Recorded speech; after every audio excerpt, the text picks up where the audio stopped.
Hey guys, today I want to talk about connection pool using nodejs and MySQL. So recently I came across this question where a user was facing issues when he was using connection pooling and basically the site was not loading. So I attempted to answer this and this solved his problem. So let's see what the question was and how we may solve it. So the basic idea is like when you're using MySQL and directly we're using some queries for MySQL using the MySQL package in Node.js or any other language for that matter, then uh, we establish a connection to the MySQL server, do some operation, and then we release the connection. Now for every request, if we do that, like establishing a connection and then doing some operation releasing connection, this becomes expensive because establishing a connection is expensive. So one alternative to that is if we use a connection pool. So the concept of connection pool is if I open Wikipedia, so you can read this definition. The first paragraph is enough, so I'm going to read that out for you. In software engineering, a connection pool is a cache of database connections maintained so that the connections can be reused when future requests to the database are required. Connection pools are used to enhance performance of executing commands on a database. So basically, a pool or a set or a group of connections is made and is kept ready. And whenever new request come, it's going to pick one connection from the pool, do its operation, and then release it.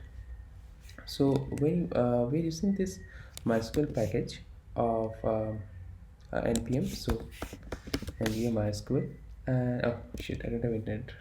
Yeah, so we're using MySQL package of npm to get this connection pool. So what the problem is the user was facing in this question was he created a MySQL pool connection with all the parameters. Connection limit was 10, and then it says that he has written some code to get some details, edit some details, modify details, or whatever. Like I'm not going to go into details of the code because it's not important. The important point is whenever he's making a query, he's doing let me see here, connection dot get connection function error temp connection. So connection if we are using the API connection dot get connection, what this does is it gives us a connection instance from the free connection pool. So we can use this temp connection or this connection instance to yeah, temp connection query.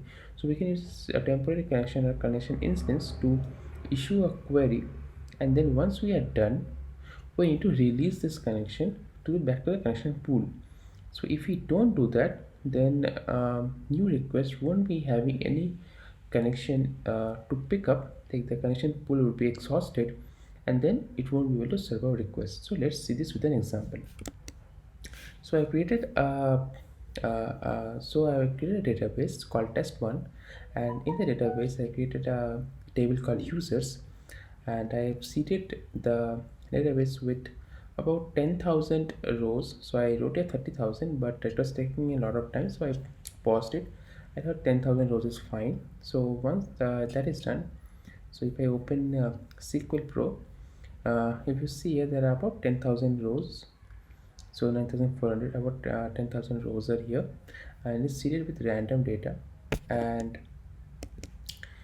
if you check the main code now, so here I am running the query, select star from users, so all the data, and then I'm starting the code. So let me start it again.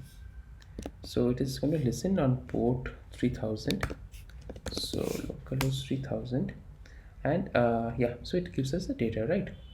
So it's working fine. But if I refresh the page again, then it will also work fine.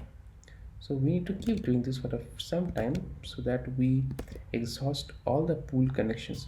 So now if you see, it's not going to load the page. So if I duplicate this, like basically open this on a new tab, same thing, all the new connections, it won't be able to establish a connection because all the connections in the connection pool are exhausted. So this is the same problem which the user was facing. He was not closing the connection, and hence this was happening. So now let's try to close the connections. So whenever I make a query, once we are done with the results, if I do connection.release, and let's see what happens now. So I will start the server again, and let me refresh. Let me do this a few times.